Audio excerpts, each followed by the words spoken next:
Bonjour, c'est votre frère et serviteur de Dieu, Michel Abraham. Je dis serviteur vraiment en pleine conviction, parce que le Seigneur nous a dit justement que nous soyons comme des serviteurs. Dans Jean 13, il nous montre justement comment le Seigneur s'abaisse pour laver les pieds de ses apôtres et qu'il leur dit que oui, il est le Seigneur, celui qui est le Seigneur, donc c'est-à-dire Yahweh Adonai.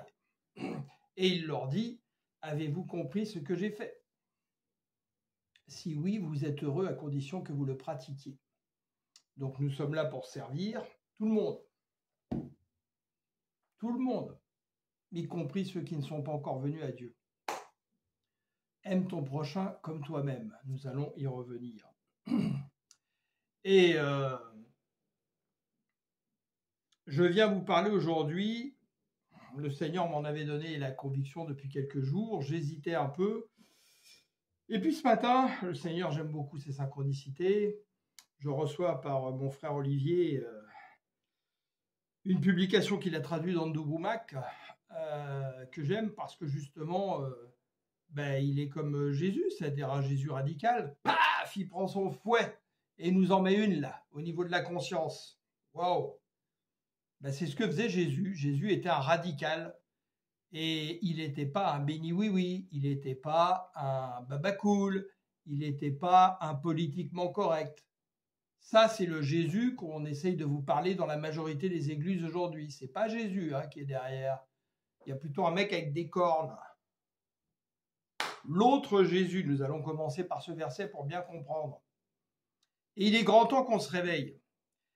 Parce que le Seigneur a fait à travers les personnes qui vous parlent dans la vérité des sentinelles, comme il est dit dans Ézéchiel. Des gens qui sont là pour avertir, des gens qui sont là pour sonner du corps. On dit ce qu'on a à dire selon ce que l'Esprit nous rend témoignage.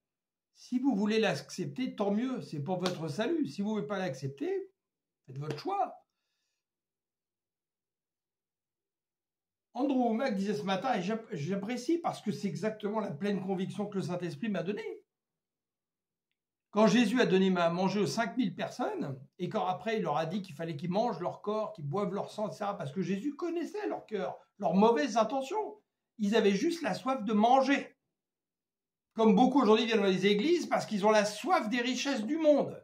Et qui se disent, si je donne une bonne offrande, je vais toucher 200 000 euros. Mais non. C'est pas ce que dit l'Écriture. L'Écriture dit chercher les richesses impérissables, celles qui viennent d'en haut. Et votre Père qui connaît vos besoins vous donnera ce dont vous avez besoin. Si l'Église est pour vous un ticket de loto, si Dieu est un ticket de loto, allez jouer au loto, vous avez peut-être plus de chances que d'aller dans vos fausses églises. Et donc, qu'est-ce qu'a fait le Seigneur quand il a vu ça? 5000 membres sont partis d'un seul coup. Est-ce que Jésus a dit justement, oh je m'excuse, j'ai peut-être dit une parole qui vous a choqué? Non, il est venu appuyer encore plus fort. Et il a dit à ses apôtres, vous voulez partir, suivez-les. Alors je vais vous dire des choses, vous avez un choix. Vous pouvez partir, pas écouter parce que ça vous triture. Vous dites, merci Seigneur, de venir me rappeler des choses. Parce que moi, le premier, je dis ça tous les jours au Seigneur, en entendant des choses, en lisant la parole qui est la vérité, mais en cherchant la vérité dans la parole, pas ma vérité, ou la vérité qui me ferait plaisir. Et je remercie le Seigneur. Hier soir encore, après m'être repenti pour avoir fait des choses dans une église que j'aurais pas dû faire en suivant le plus grand nombre, et donc il m'est arrivé quelque chose. Comme par hasard, dans la nuit, ma blessure a commencé à aller mieux. Est-ce un hasard? Non. Je me suis repenti, j'ai confessé la vérité et j'ai dit, Seigneur, je regrette d'avoir fait cela pour faire plaisir aux hommes. C'est à toi que je dois faire plaisir. On va en parler après, mais je vais vous lire ça qui est le plus important. Parce qu'on est en plein dedans. On l'a toujours été, mais ça s'accélère. Parce que la puissance de Satan s'accélère pour correspondre à ce qui est marqué dans la Bible. Que le plus grand nombre s'égare. Or, Dieu, qu'est-ce qu'il veut? Et c'est ça le véritable amour de Dieu, c'est que tout le monde soit sauvé. Et que pour que tout le monde soit sauvé, tout le monde doit entendre la vérité. Et la vérité, elle vient trancher comme une épée. Parce qu'elle vient parler à notre conscience qui nous dit ce que je fais là, c'est pas bon. Oh, ce que je fais là, non, c'est pas vérité. Et là, on a deux choix. Soit on dit bah non, non, non, non, non, et on conforme sa conscience pour vivre dans le mensonge, ou alors on dit non, il faut que je change. Il faut que je change. Et je vous conseille de lire vraiment tout Ézéchiel que le Seigneur m'a fait reméditer et de le lire avec les yeux de ce qui se passe aujourd'hui. Et vous verrez que beaucoup de paroles restent totalement actuelles et que c'est en train d'arriver de nouveau. Parce que le cœur des hommes reste difficile à changer et ancré, consacré dans la vérité. Parce que nous ne méditons pas assez la parole selon l'esprit de la parole. Et faisons attention. Là, je parlais à un frère alors que j'étais aux urgences pour une blessure qui m'est arrivée. Donc un frère africain qui croyait en Dieu. J'ai été en contact avec deux médecins africains. Un qui sait ce dont je suis en train de vous parler, qui a eu leur révélation lui-même, comme moi je l'ai eu et comme d'autres frères l'ont eu, de grands pasteurs que vous connaissez aujourd'hui qui sévissent dans le monde, et en particulier en Afrique, et qui sont en train de s'importer dans le monde entier. On ne va pas citer leurs noms, vous les connaissez, les pasteurs les plus connus qui sont sur la toile, qui sont des pasteurs d'égarement et des menteurs. Des pasteurs qui vous emmènent à la mort spirituelle. Et l'autre médecin, non, il en faisait partie justement, en France, d'un de ces menteurs qui se tiennent en trio, entre guillemets, mais avec d'autres autour. Et il me dit, ben oui, mais pourtant, ils baptisent des orphelinats. Mais tu crois que c'est parce que tu bâtis des orphelinats que tu es de Dieu? Là où l'offense abonde, la grâce surabonde. Alléluia. Mais c'est pas pour cela. Les loges, la franc-maçonnerie, le Rotary Club, les Lions Club, Kiwanis, tout ce que vous voulez, baptisent des orphelinats. Mais avec quelle conviction? Pour sauver réellement des enfants? Ou pour élargir leur cercle et leur réseau, pour amener plus de gens dans leur réseau et accroître leur pouvoir et venir toucher par la séduction votre conscience et vous acheter? C'est la conviction. Qu'est-ce que dit le Seigneur? Tout ce qui n'est pas conviction est péché. Quelle est ta conviction? Des gens comme Truman, Eisenhower, qui dirigeaient les États-Unis pour la Seconde Guerre mondiale, et il y en a eu d'autres, c'est qu'un exemple, étaient des grands francs-maçons du 33e grade rite écossais, le pire, c'est-à-dire glorification de Satan. Et ils étaient presbytériens, ils étaient calvinistes, tout ce que vous voulez. Ils allaient à l'église et priaient. Et pourtant, ils ont organisé en pleine conscience la Seconde Guerre mondiale pour épandre l'hégémonie américaine et le plan du nouvel ordre mondial, gagner des milliards, faire gagner des milliards à d'autres sociétés, etc., etc., et créer la destruction des États-nations pour créer l'Europe et permettre que l'Europe puisse répandre l'hégémonie américaine ensuite et tout le reste. Vous avez plein de gens qui vont dans les églises, qui disent au nom de Jésus, qui sont même capables de vous dire « je jure au nom de l'Éternel » et qui sont des menteurs. Aux États-Unis, on vous fait prier, on vous fait jurer sur la Bible de dire toute la vérité. Combien de gens mettent la main sur la Bible, jurent de dire toute la vérité et sont des menteurs? Soyons intelligents. Ne regardons pas avec nos yeux naturels. S'il vous plaît. Alors nous allons lire 2 Corinthiens 11 à partir du chapitre 4, verset 4, pardon. C'est très, très, très, très important, mais révisez ça sans arrêt. Si quelqu'un vient vous annoncer un autre Jésus, alors vous croyez dans quel Jésus? Le Jésus qui dit la vérité? Le Jésus qui vient, quand il vous parle par sa parole, vous triturer, vous faire vous sentir mal, pour que vous changiez pour votre bien? Celui qui est radical, quand il a quelque chose à dire, il le dit, il ne fait pas de compromission?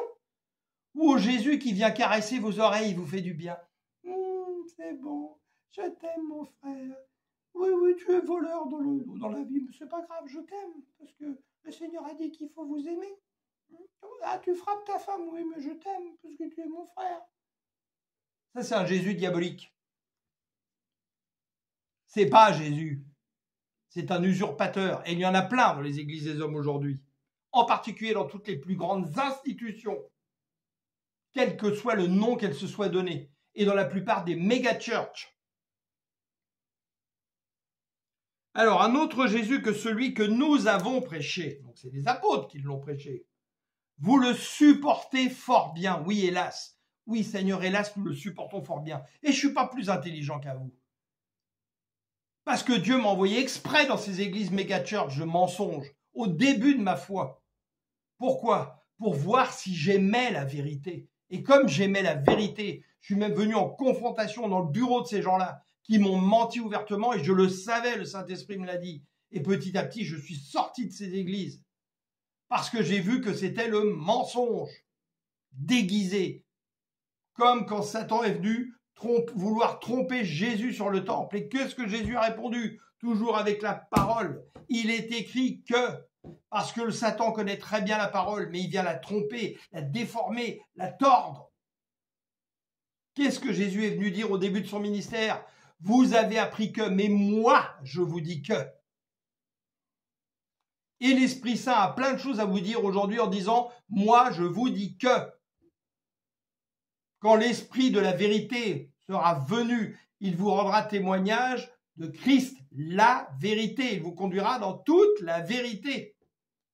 Ayez plus confiance dans le Saint-Esprit et dans l'Éternel que dans les hommes, qu'il soit un marchand de légumes ou qu'il soit un pasteur millionnaire avec 200 000 membres. Faites attention, large est la porte, beaucoup s'y engouffrent, étroit est le chemin, peu le trouvent. On continue.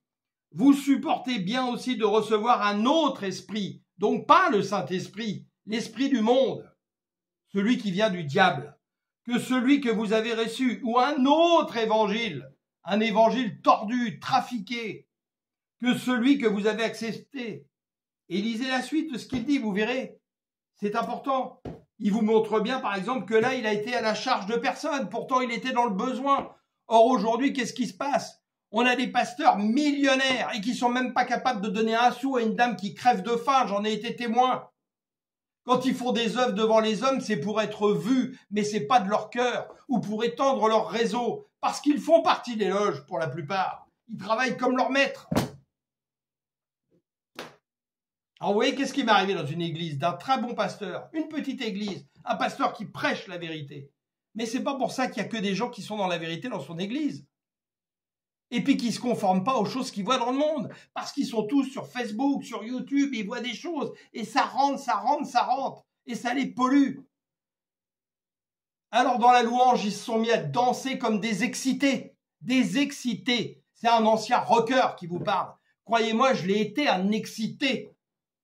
J'ai dansé plus fort que David. Et j'étais un païen. C'est pas un signe que tu appartiens à Dieu. Tu peux louer de ton cœur sans ouvrir une seule bouche. Et que ta louange de ton cœur monte à Dieu plus fort que si tu danses, tu sautes sur les chaises et que si tu cries dans l'église. C'est pas ça, louer Dieu. Et on voit ça se répandre dans toutes les églises. Prenez-les en photo, regardez-les. Vous voyez la même chose que dans les danses vaudou, dans les danses diaboliques qui existent dans certaines tribus, etc., où on vénère des divinités diaboliques. C'est la même chose.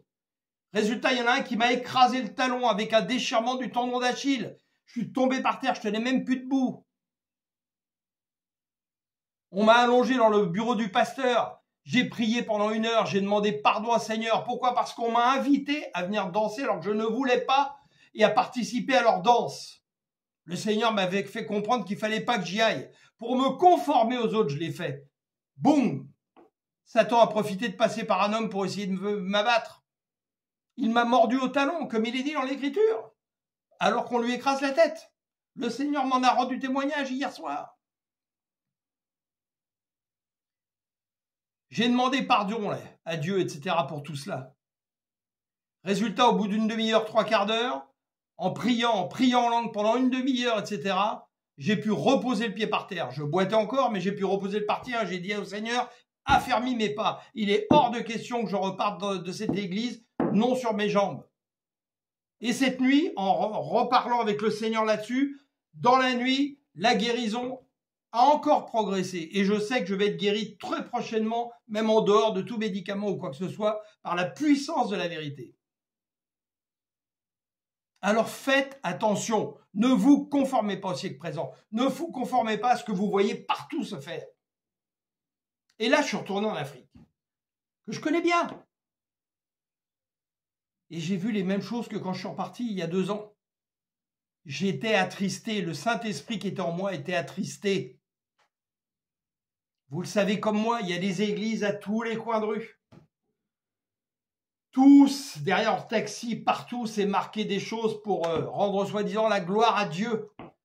Mais quels sont les comportements? C'est terrible, ça m'écoeure. Vous voyez les Africains qui sont prêts à se rouler dessus, à écraser les piétons pour pas s'arrêter en voiture. Dans les carrefours, tout le monde se croise comme ça, prêt à se bousculer, se klaxonner, en jetant des regards mauvais. Si leurs yeux étaient des mitraillettes, ils tueraient des gens.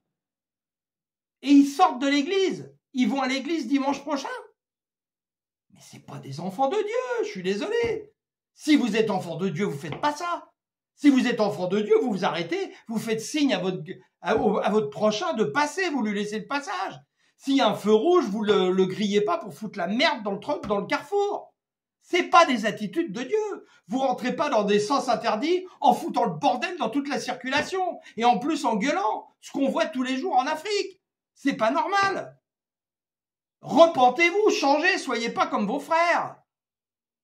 Vous le savez, vous en êtes témoin, vous le voyez, vous savez que je suis pas un menteur. C'est intolérable de voir ça. Et il y a plein d'autres choses qu'on voit, où les gens se volent entre eux, demandent de l'argent pour des choses qu'ils devraient faire gratuitement. C'est pas un comportement d'enfant de Dieu. Vous pouvez toujours prier Jésus. Jésus vous regarde, il dit, mais c'est quoi ça? S'il vous plaît, que notre conscience travaille. Et dans toute la ville, je voyais des grands panneaux énormes, avec ces fameux pasteurs, où ils viennent même à plusieurs pour être une cohorte plus solide, avec que des faux évangiles, les évangiles de délivrance, la soirée machin contre les décrets, contre les trucs héréditaires, tout ce qui n'a plus de raison d'être si vous êtes né de nouveau et que vous avez fait Jésus votre Seigneur et votre Sauveur. Tout ça, c'est fini. Si c'est pas fini, c'est que c'est vous qui ouvrez la porte par ces pasteurs de mensonges pour laisser accès à Satan. Vous arrivez debout, vous repartez à genoux avec des chaînes là où Jésus vous avait enlevé les chaînes. Arrêtez d'être idiots. C'est incroyable. Et en Europe, c'est pas mieux. En Europe, c'est pas mieux. C'est autre chose, mais c'est pas mieux. J'entends des gens dire, oh, ben, le gouvernement m'a volé, alors je vole le gouvernement. Est-ce que Jésus t'appelle à faire cela? Non. Je vois les églises qui font partie des grandes institutions, qu'elles soient catholiques, protestantes, évangéliques, celles qui dirigent le plus grand nombre, avec des évangiles menteurs, des évangiles de faux amours humanistes, des évangiles qui mentent, où il y a des malversations financières, des comportements autoritaires qui ne sont pas du tout tolérables, où on interdit à toute personne de reprendre là où ça va pas, en lui disant « Ah, toi, t'es pas de Dieu », alors que justement, t'es de Dieu, parce que tu vois qu'on fait du mal dans l'assemblée, et qu'on est en train d'envoyer la mort spirituelle à des gens et de les faire mourir spirituellement. Qu'est-ce qu'a dit le Seigneur? Tu peux choisir la vie ou la mort, c'est un choix. La plupart aujourd'hui ont choisi la mort au lieu de choisir la vie. Pourquoi? Parce que les autres le font. Ah, bah ça nous rassure. Vous savez ce que c'est que les moutons de Panurge, non? On fonce tous là comme un troupeau avec la falaise au bout et on va tomber dans la fosse. Qu'est-ce que dit le Seigneur quand il vient reparler aux pharisiens? Est-ce qu'il leur traite avec des petits mots? Non. Malheur à vous, scribes et pharisiens. Il leur dit des choses pour les cingler, pour leur dire vous êtes des conducteurs aveugles, vous interdisez le ciel à mes enfants. Qu'est-ce que disent les apôtres qui sont tout jeunes encore dans la foi? Sais-tu que tu les as choqués? Qu'est-ce que dit le Seigneur? Laissez-les, ce sont des conducteurs aveugles qui conduisent d'autres aveugles. Si un aveugle suit un autre aveugle, ils tomberont tous les deux dans la fosse. C'est ce que nous faisons aujourd'hui dans la majorité des assemblées dans le monde, en croyant des faux évangiles, des faux pasteurs, qui parlent habilement de Jésus comme Satan parle habilement de la parole de Dieu en la transformant, la trafiquant. Mais quelles sont les convictions qui sont derrière eux? Est-ce qu'ils font vraiment du bien? Est-ce qu'ils portent du fruit dans leur environnement?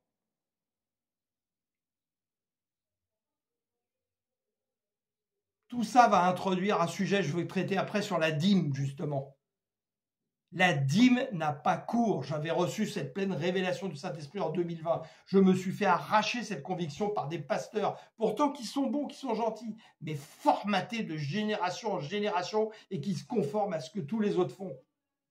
La dîme n'est pas dans la nouvelle alliance. Et je parle de dîme, je ne parle pas d'offrande. Vous pouvez faire des offrandes pour favoriser le témoignage de Jésus, porter du fruit, et aussi, parce qu'on l'oublie trop souvent, que comme l'Église primitive, on mettait tout en commun pour que celui qui n'a pas puisse avoir. Mais si un de vos frères n'a pas à manger, donnez-lui un poisson, mais après, apprenez-lui à pêcher, ou achetez-lui un bateau pour qu'il puisse se nourrir.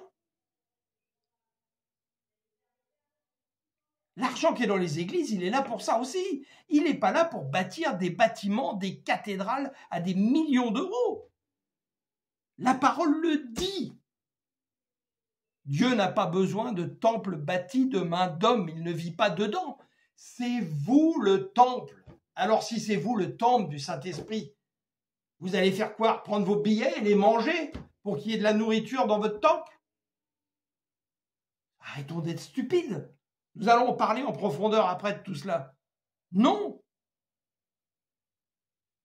Gardez une partie de l'argent que vous recevez grâce au Seigneur pour faire du bien autour de vous. Et il y a plein de moyens de faire du bien. Gardez une partie de l'argent pour vous, pour justement aussi témoigner plus facilement de Jésus. Or, aujourd'hui, les gens donnent tout leur argent dans les églises, ils sont pauvres, ils n'ont même plus les moyens de faire des choses qu'ils voudraient faire. Ils vont voir un pauvre malheureux qui n'a pas à manger, ils n'ont même pas un centime pour leur donner. Pourquoi? Parce qu'ils ont donné 200 000 à l'église, à un pasteur qui roule dans une bagnole à 300 000 € et qui vit dans une maison à 8 millions d'euros. Mais dans quelle folie on est tombé! Il y aurait tant à dire, on pourrait parler pendant des heures. Observez avec vos yeux spirituels, écoutez avec vos oreilles spirituelles. Regardez tout ce qui se passe aujourd'hui. Pourquoi Satan gagne des territoires dans le monde sans arrêt? Parce qu'on ne fait pas du tout ce que le Seigneur nous a demandé. Nous devrions être des exemples par nos comportements, notre générosité, notre amour, être le reflet, l'ambassadeur de Christ autour de nous, dans notre environnement. Les églises ne sont pas des bunkers où on doit aller se réfugier.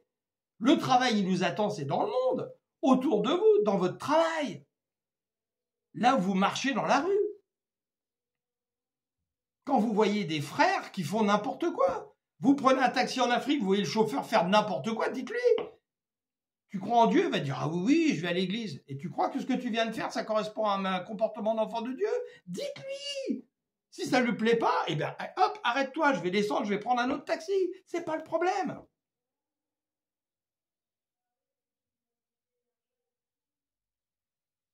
Pendant le Covid, on voyait toutes ces églises qui prônaient justement qu'il fallait se faire vacciner. C'était pas avec ça. L'ARN messager où ils ont mis des saloperies dedans. Tous les gens qui avaient vraiment le cœur en Dieu, Dieu leur a dit, ne te vaccine pas.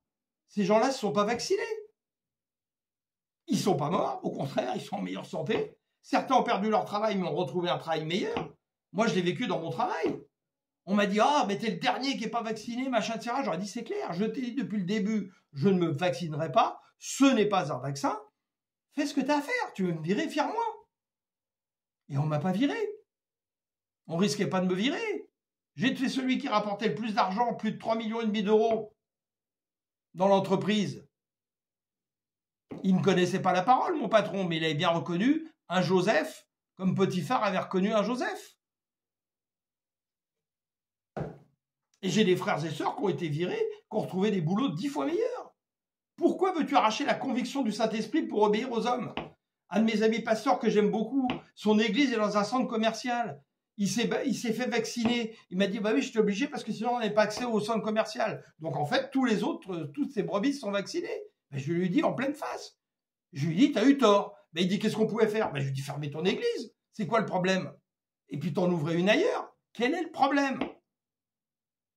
On vient sans arrêt se mentir, accepter les mensonges du monde parce que c'est plus confortable. Arrêtons ça, il y a un prix à payer pour la vérité. Est-ce que vous êtes prêt à payer ce prix pour la vérité? Interrogez-vous ce matin. Si vous n'êtes pas prêt à le payer, eh ben arrêtez. Arrêtez, faites naufrage dans la foi. et allez dans les loges, allez faire n'importe quoi. Cherchez les richesses du monde, tout ce qui vous plaît. Vous aurez fait votre choix. Mais à un moment donné, si vous voulez vraiment être ancré dans la vérité, faites des choix qui seront durs à payer. Mais vous n'avez pas le choix. Vous n'êtes pas du monde. Le Seigneur vous l'a dit, non? Vous n'êtes pas du monde. Et s'il nous a laissés dans le monde, c'est pour témoigner de la vérité. La vérité en Christ, le vrai Jésus, radical, qui cingle, qui coupe, qui tranche comme une épée. Pas un Jésus qui tartine comme du beurre. Pas un Jésus qui vient caresser les oreilles. Ça, c'est pas Jésus. Je sais pas comment il s'appelle, mais c'est pas Jésus. C'est l'autre Jésus dont on a parlé dans 2 Corinthiens 11. C'est l'autre évangile, c'est l'autre esprit. Alors vous voulez croire à quoi?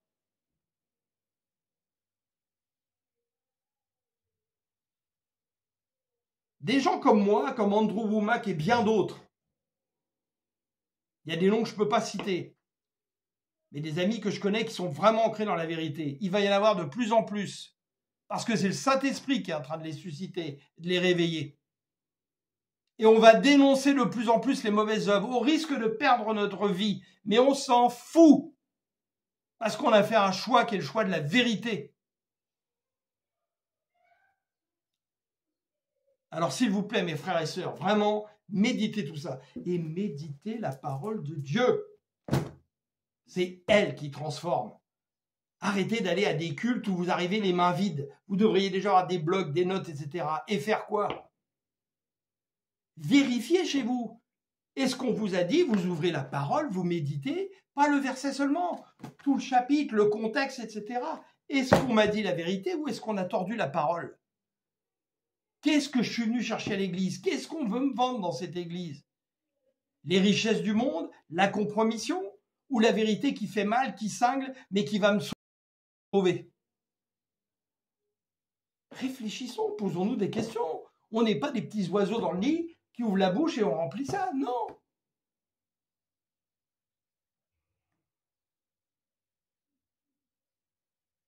Alors j'espère que je vous ai fouetté, donc j'ai fait mal. Hein. Merci Seigneur si je l'ai fait, je te remercie. Merci Saint-Esprit. Et n'hésitez pas à partager. Ça ne me rapporte rien, la chaîne n'est pas monétisée, je n'ai pas un sou qui rentre par cette chaîne, c'est un choix que j'ai fait par le Seigneur, je refuse cela, je ne compte pas sur YouTube pour m'enrichir, le Seigneur le fera pour me donner ce dont j'ai besoin en temps et en heure, etc. Soyez bénis, et quand je dis soyez bénis, c'est à travers l'alliance, si vous êtes rentré dans cette alliance en Jésus. Restez dans cette alliance pour profiter de toutes les bénédictions célestes en Christ. Amen. Je vous aime.